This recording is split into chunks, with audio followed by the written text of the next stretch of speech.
With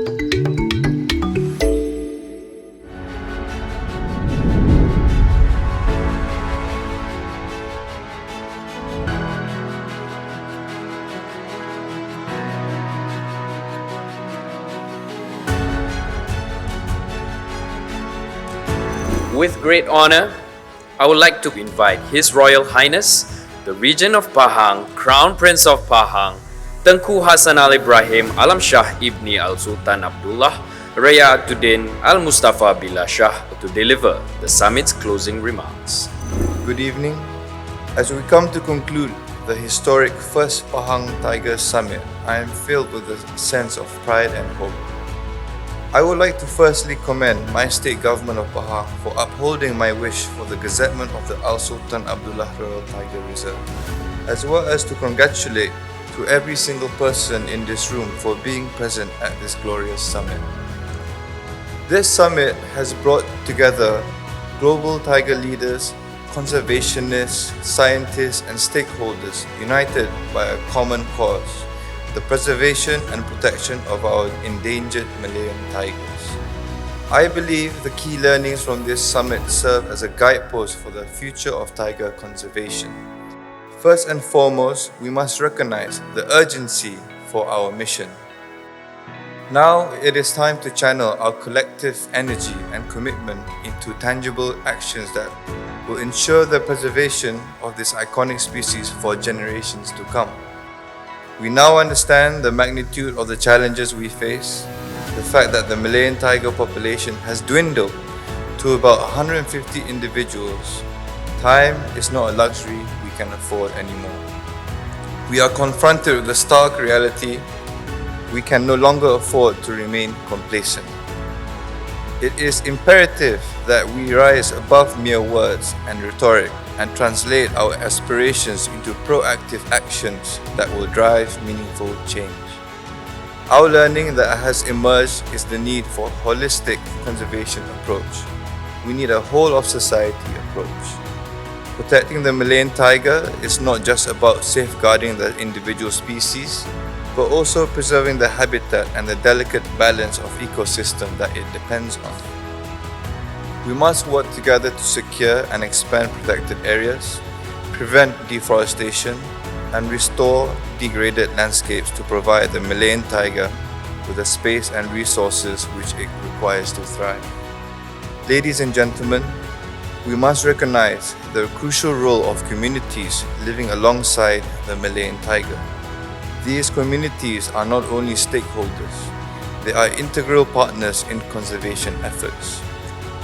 By recognizing their deep connection to the land and wildlife, we must foster stronger collaborations with them, empowering them to become champions of the Malayan tiger survival and as custodians and partners in biodiversity conservation efforts.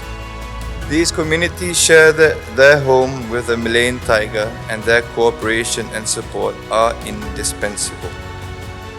By providing them with sustainable livelihood alternatives and promoting education and awareness, we can ensure that the future of the Malayan tiger becomes intertwined with the well-being of these communities. We also see the importance and the power of collaboration and partnerships. No single organization or government can achieve the monumental task of saving the Malayan tiger alone. So, my government is eager to receive ESG and conservation proposals with open arms. Conservation is not one entity responsibility. It requires a united front. We must break down silos, share resources, and pool our expertise to develop comprehensive strategies that address the complex challenge faced the Malayan tiger. Forge alliances, build networks, and leverage their expertise with diverse stakeholders, governments, NGOs, and local communities. Pool their knowledge, skills, and financial support to implement conservation strategies.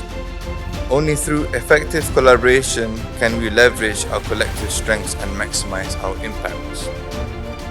While collaboration is vital, we cannot underestimate the role of funding in driving conservation efforts.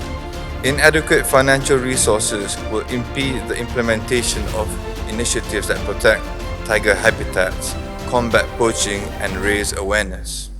We encourage governments, international organizations, and private entities to review their investment in tiger conservation. It is time to rally together, leverage innovative funding mechanisms, and explore public-private partnerships that ensure sustainable and long-term financial support for conservation initiatives. Ladies and gentlemen, enforcement is another critical aspect of our collective endeavours.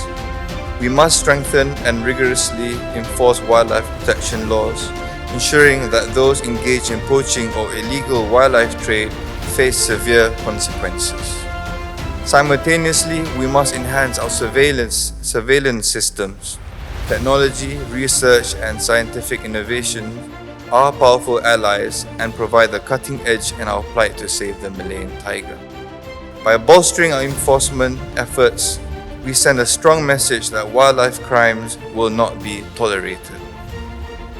Explore the potential of artificial intelligence, data analytics, satellite imagery, and remote sensing technologies to enhance our monitoring and enforcement capabilities. By harnessing these advancements, we can track and apprehend poachers, identify critical habitats to ensure effective protection of our remaining tiger populations, and to find alternative economic support for the local villagers. Let us remember that our efforts extend beyond the confines of this summit. It is our duty to carry the torch of conservation forward, engaging with governments, mobilizing resources, and inspiring communities to join our case. We must champion the Malayan tiger and its habitat, urging decision makers and influencers to prioritize its preservation.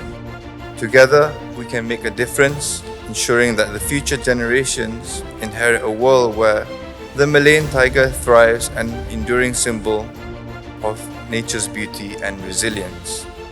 Before I end, I would like to thank all our distinguished speakers for sharing your experience and knowledge, and most importantly, to all of you and to the organizers for your passion and devotion in the conservation of our Malayan tiger.